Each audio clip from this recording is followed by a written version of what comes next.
क्या हुआ बंटी, हाथ पे उंगलियों पे चोट लग गई? कितनी बार समझाया है कि हर बॉल को कैच करने का तरीका अलग होता है। अब तुमने लेदर की बॉल को टेबल टेनिस की बॉल की तरह कैच करा तो उंगलियों में तो चोट लगेगी।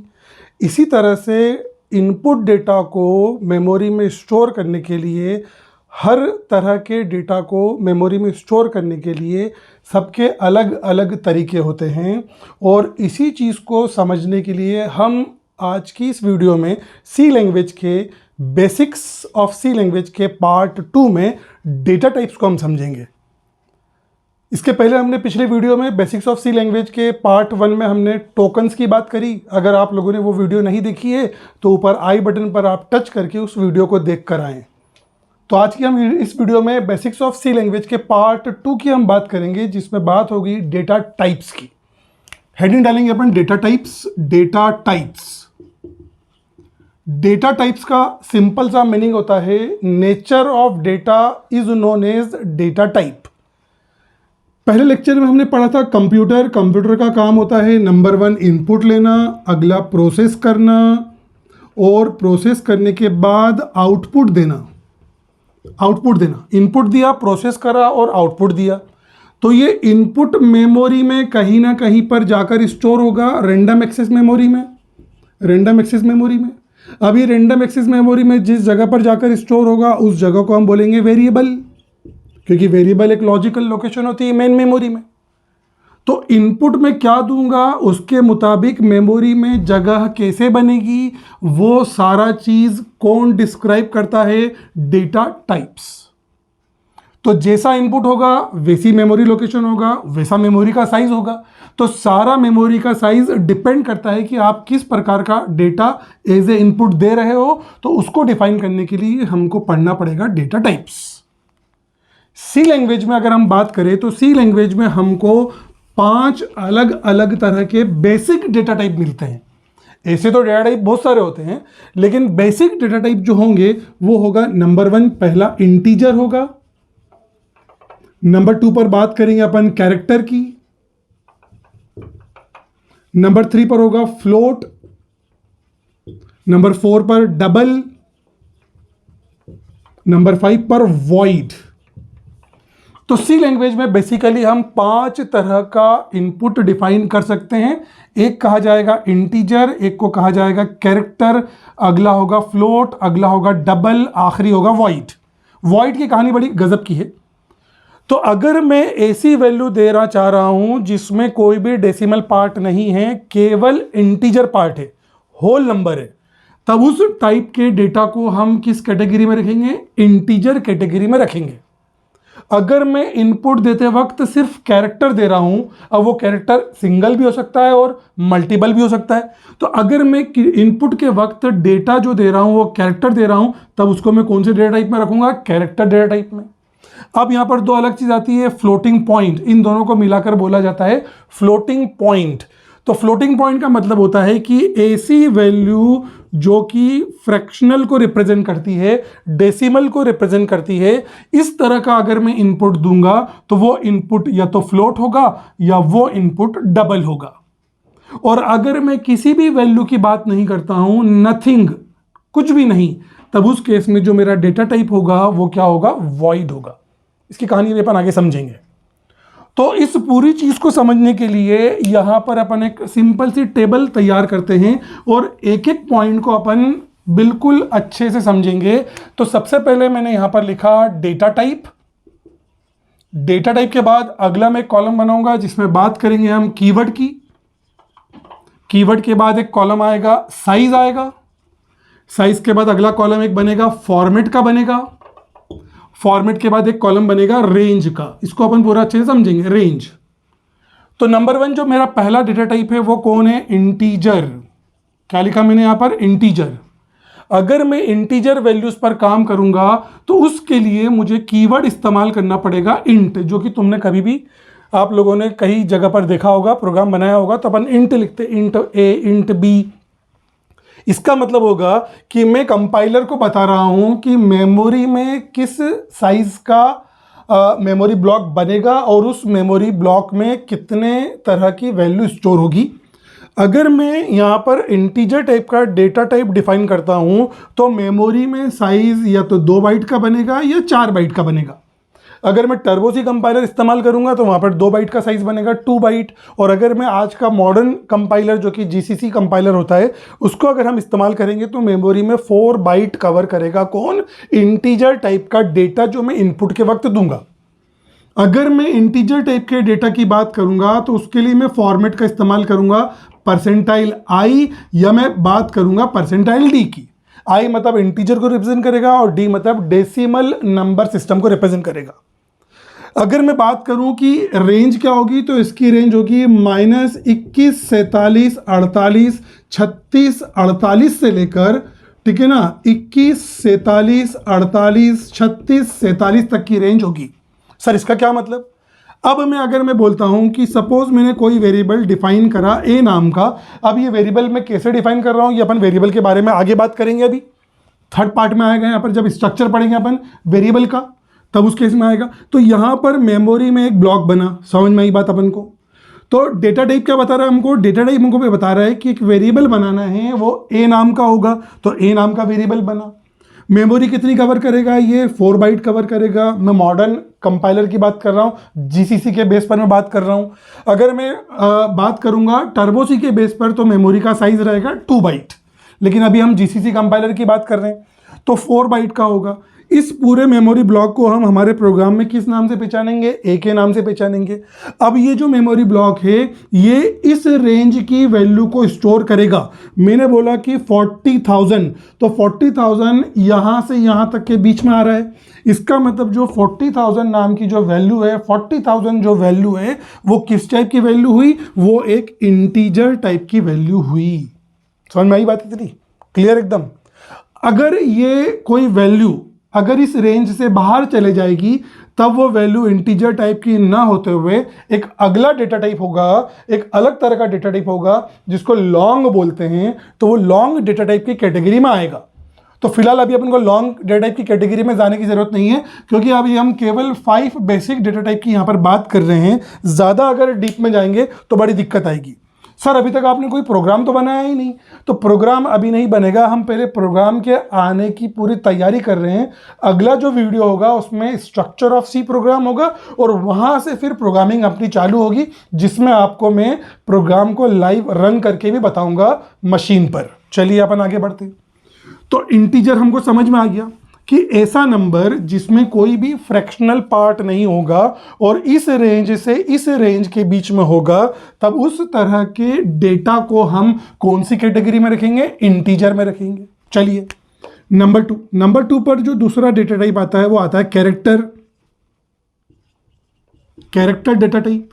कैरेक्टर डेटा टाइप अगर मुझे यूज करना है, चाहे वो सिंगल कैरेक्टर के लिए यूज करना है या मल्टीपल स्ट्रिंग के लिए यूज करना है, तब उसके लिए हम डेटा टाइप का इस्तेमाल करेंगे, कीवर्ड का इस्तेमाल करेंगे CHR।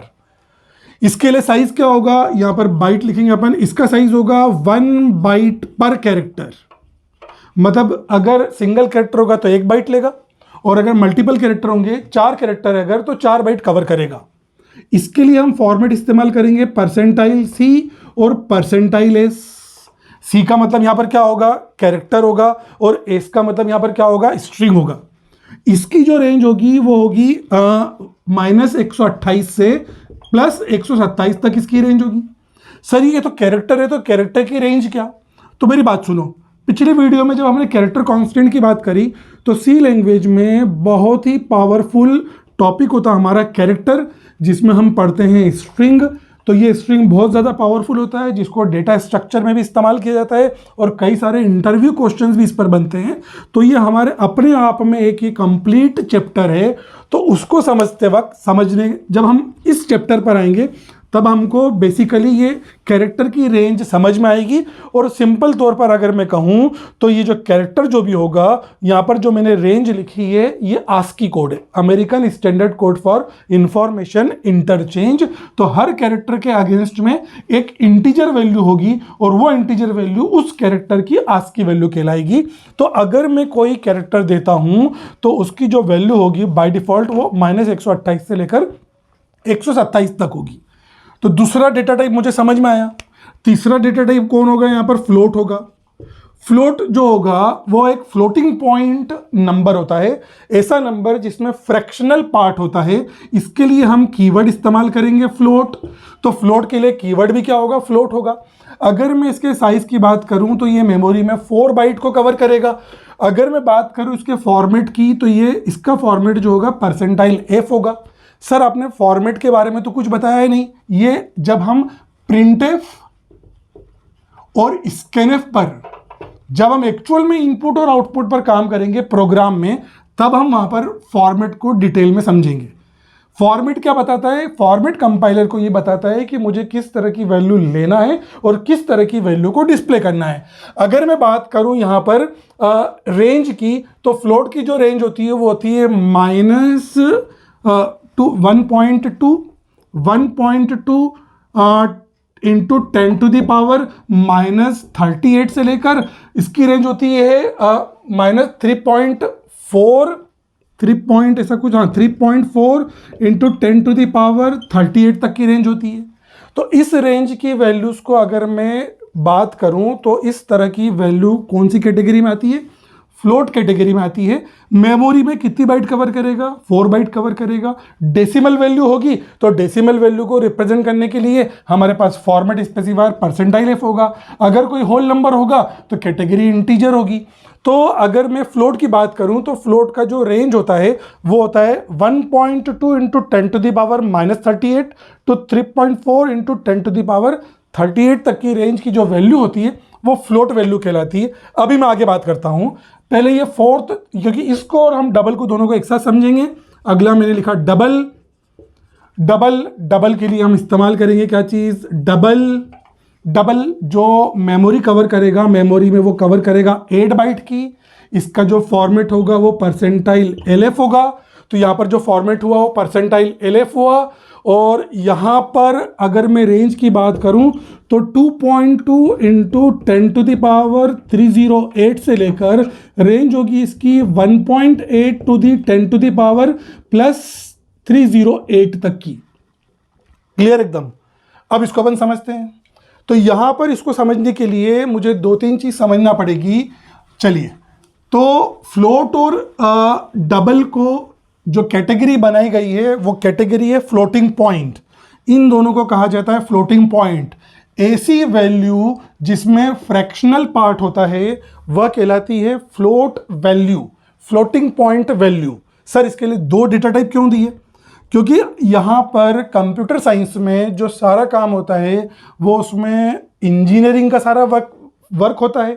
कोई चीज़ हमें बिल्कुल डेसिमल के बाद कितनी प्लेसेस तक एक्यूरेट चाहिए। तो अगर मैं सिंपल कैलकुलेशन परफॉर्म करना चाहता हूं तो मैं डेटा टाइप डिफाइन करूंगा फ्लोट, डेसिमल वैल्यूज के लिए, फ्रैक्शनल वैल्यूज के लिए। और अगर मैं कोई बहुत बड़ी वैल्यू पर काम करना चाहता हूं जिसमें मैं डेसिमल के बाद कई डिजिट तक एक्यूरेट वैल्यू फाइंड आउट करना चाहता हूं, तब मैं डबल की बात करूंगा। सर समझ में नहीं आया, समझ में नहीं आया। अगर मैं फ्लोट बोलता हूं तो फ्लोट के केस में 3.14 बोला तो डेसिमल के बाद मैं कितनी डिजिट पर काम कर रहा हूं, 2 डिजिट पर काम कर रहा हूं। तो अगर कोई डेटा टाइप फ्लोट टाइप का होगा तो मैं डेसिमल के बाद 7 से लेकर 8 डिजिट तक ही एक्यूरेट वैल्यू फाइंड आउट कर सकता हूं। कब, जब मेरा डेटा किस टाइप का होगा, फ्लोट टाइप का होगा।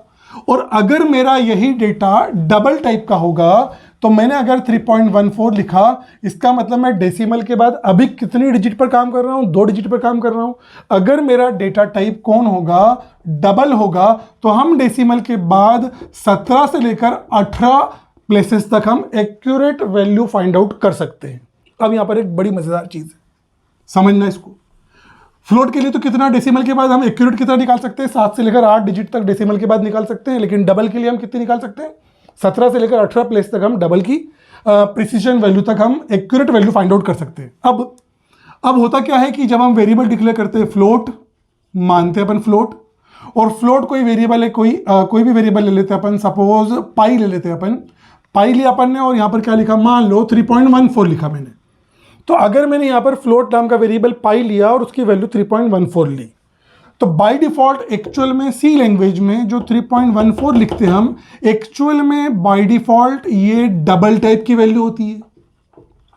तो कोई भी अपन वेरिएबल जब फ्लोट में डिक्लेयर करते हैं और उसमें कोई भी फ्लोट कैलकुलेशन करते हैं तो वो सारा काम काय में चलता है, एक्चुअल में डबल में। सर ये आप क्या बोल रहे हो? अरे बात तो सुनो। तो 3.14 जो होता है वो डबल टाइप की वैल्यू होती है। अगर मुझे इसे एक्चुअल में फ्लोट टाइप की वैल्यू बताना है तो हम यहां पर क्या लिखेंगे, 3.14 स्मॉल एफ, या फिर हम बात करेंगे 3.14 capital F. Capital F sir ये क्या भला है? हाँ जी, ये इंटरव्यू का क्वेश्चन है। अगर इंटरव्यू में किसी ने पूछ लिया कि हमारे पास एक वैल्यू है 3.14, तो ये किस टाइप की वैल्यू है, तो भाई ये किस टाइप की वैल्यू है, ये डबल टाइप की वैल्यू है। अगर मैं कोई भी वैल्यू डेसिमल में लिखता हूं तो बाय डिफॉल्ट वो डबल टाइप की होगी। अगर मुझे उसे फ्लोट बताना है तो मुझे एफ लिखना पड़ेगा। सर हमने तो एक दो बार प्रोग्राम चलाया और उसमें फ्लोट टाइप की वैल्यू ले ली, तो ये तो फ्लोट टाइप की वैल्यू, और आप बोल रहे हो कि डबल टाइप की वैल्यू है, तो डबल टाइप की वैल्यू तो मेमोरी में कवर करती कितने बाइट, 8 बाइट, लेकिन हमने तो यहां पर फ्लोट नाम का वेरिएबल लिया है तो मेमोरी में 4 बाइट। तो 3.14 जब डबल टाइप की वैल्यू है तो डबल टाइप की वैल्यू को आप फ्लोट में कैसे कर सकते हैं कन्वर्ट? तो जूस पिला दो, तो काय में जूस पियोगे, छोटे गिलास में कि बड़े गिलास में? तो मेरे पास यहां पर 2 गिलास है। समझना बात को। चलिए बात को समझते हैं यहां पर अपन। तो जूस अगर मुझे पीना है तो एक गिलास मेरे पास छोटा होगा और एक गिलास मेरे पास बड़ा होगा। ये एक गिलास कौन है मेरे पास, फ्लोट है, ये गिलास कौन सा मेरे पास, डबल है। क्लियर एकदम। बात कहां पर अगर फंस गई कि सर 3.14 जो डबल था उसको आपने डबल बोला, जबकि वो किस टाइप का है, फ्लोट टाइप का है। बात सुनो मेरी, जितना जूस इस गिलास में आएगा उतना जूस इस गिलास में भी आ सकता है, तो यहां तक आ जाएगा। इसका मतलब मैं फ्लोट टाइप की वैल्यू को डबल में दे सकता हूं, और अगर मेरा बड़ा गिलास में जूस आधा गिलास है तो इस गिलास की वैल्यू मैं इस गिलास में दे सकता हूं। सिंपल एनालॉजी है ये। क्लियर एकदम। तो अगर मैं 3.14 लिखता हूं तो सीधी सी बात है 3.14 इस रेंज में भी आता है और इस रेंज में भी आता है। तो अगर वो डबल टाइप का है बाय डिफॉल्ट डबल टाइप का, तो मैं उसको किस में दे सकता हूं, फ्लोट में दे सकता हूं। तो यहां पर कंपाइलर इंप्लिसिटली डेटा टाइप को कन्वर्ट कर रहा है डबल से फ्लोट में। समझ में आ गई बात कि नहीं आई? क्लियर एकदम। तो समझ में आया कि अगर कोई वैल्यू इस रेंज में है और वो जो वैल्यू इस रेंज में है तो सीधी सी बात है वो वैल्यू भी इसी रेंज में होगी, वो वैल्यू भी किसी रेंज में होगी, इसी रेंज में होगी। समझ में आता है अपन को? क्लियर एकदम। तो इस चक्कर में जो हम बाय डिफॉल्ट जो बिना एफ के वैल्यू लिखते हैं वो किस टाइप की होती है, फ्लोट डबल टाइप की होती है, और हम उसे आसानी से कन्वर्ट काय में कर सकते हैं, फ्लोट में। हम नहीं कर रहे, वो कंपाइलर खुद कन्वर्ट कर रहा है उसको फ्लोट में। तो फंडा समझ में आ गया होगा। तो 8 बाइट की वैल्यू काय में समा गई, बोलो 4 बाइट में समा गई, क्योंकि जूस कितना था, आधा गिलास ही था बड़े गिलास में, वो इस गिलास में आ गया। और इस गिलास का जूस तो सीधी सी बात है इस गिलास में कितना भी आ सकता है, कोई दिक्कत नहीं है। तो बड़ी वैल्यू को, छोटी वैल्यू को मैं बड़े को दे सकता हूं, लेकिन बड़ी वैल्यू को मैं छोटे को कब दूंगा, जब उसकी रेंज सेम होगी। और अगर रेंज ज़्यादा होगी, अगर ग्लास पूरा भरा हुआ होगा और अगर हम इसमें डालेंगे तो सीधी सी बात है वैल्यू का लॉस हो जाएगा, प्रिसीजन लॉस हो जाएगा। तो उम्मीद करता हूं मैं आपसे कि फ्लोट और डबल टाइप का फंडा बिल्कुल क्लियर हो गया होगा। अगर इंजीनियरिंग के कुछ वक्त याद नहीं आ रहा मुझे, एक पेपर होता है कंप्यूटर न्यूमेरिकल एनालिसिस, हाँ न्यूमेरिकल एनालिसिस। तो न्यूमेरिकल एनालिसिस में बाइसेक्शन मेथड होती है, रंगा कुट्टा मेथड होती है, सिम्पसन 1/3, सिम्पसन 3/8 नाम की जो मेथड होती है, उसमें हम डेसिमल के बाद एक्यूरेट वैल्यू फाइंड आउट करते हैं, एक्यूरेट वैल्यू। तब उस केस में हमको कौन से डेटा टाइप का इस्तेमाल करना चाहिए, डबल टाइप का डेटा टाइप का इस्तेमाल करना चाहिए। अब मैं बात करता हूं आखिरी जो डेटा टाइप हमारा वो कौन है, वॉइड। बड़ा मजेदार है। किसी को पेन दो, चाहिए पेन, और सामने वाले ने जैसे हाथ बढ़ाया वापस ले लो, टूंगा दो, मतलब टूंगा दो, टूंगाना मतलब कोई भी वैल्यू नहीं देना, वैल्यू लेगा, पेन लेगा नहीं। तो इसका मतलब कौन, वॉइड। वॉइड मतलब कोई भी वैल्यू रिटर्न नहीं करता। वॉइड के लिए मैं कीवर्ड इस्तेमाल क्या करूंगा, वॉइड। इसकी पीछे की कहानी भी बताता हूं मैं। कितनी बाइट कवर करेगा, क्योंकि कोई वैल्यू ही नहीं होगी तो कोई बाइट नहीं कवर करेगा। फॉर्मेट क्या होगा इसका, not applicable, format not applicable रहेगा, कोई फॉर्मेट नहीं रहेगा। इसकी रेंज क्या होगी, कोई रेंज नहीं होगी, इसकी कोई रेंज नहीं होगी। ये खाली इस्तेमाल होगा किसके लिए, फंक्शंस और पॉइंटर के वक्त इस्तेमाल होगा। कहानी सुनो मेरी, पूरे प्रोग्रामिंग में जब तक हम फंक्शन नहीं पढ़ेंगे तब तक हम स्टार्टिंग में वॉइड मेन की बात करेंगे। और आपने भी देखा होगा ठीक है ना। एक्चुअल में अगर मैं VS कोड पर करूंगा तो इंटीजर में लिखना पड़ेगा, लेकिन मेरे पास नोटपैड पर हम काम करेंगे या सबलाइन एडिटर पर काम करेंगे, स्ट्रक्चर ऑफ सी प्रोग्राम में अपन ये पूरा फंडा सीखेंगे। तो हम जब तक फंक्शन नहीं आएगा तब तक हम वॉइड की बात करेंगे, और हमको मान लेना पड़ेगा कि हाँ इसमें अभी वॉइड आता है। और जब हम पढ़ेंगे और फंक्शन में जब हम रिटर्न टाइप का फंडा सीखेंगे तब हमको वॉइड की एक्चुअल कहानी समझ में आएगी।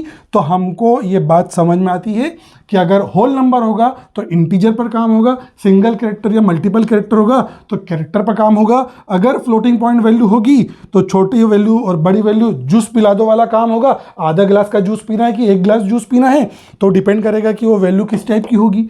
तो अगर छोटी वैल्यू होगी, कम जूस पीना है तो छोटा गिलास, ज़्यादा जूस पीना है तो बड़ा गिलास, तो डबल वैल्यू हो जाएगी। और हम किसी को पेन देंगे, कोई भी चीज़ हम टुंगाते ना लिखाएगा खाएगा, तो उस केस में हम किसकी बात करेंगे, वॉइड की, क्योंकि कोई भी वैल्यू रिटर्न नहीं करता है। पूरी टेबल आपको अभी नोट्स में मिल जाएगी। वीडियो समझ में आई हो तो कमेंट में, अगर वीडियो में कोई डाउट हो तो कमेंट में आप बिल्कुल डाउट पूछ सकते हैं। Thank you so much.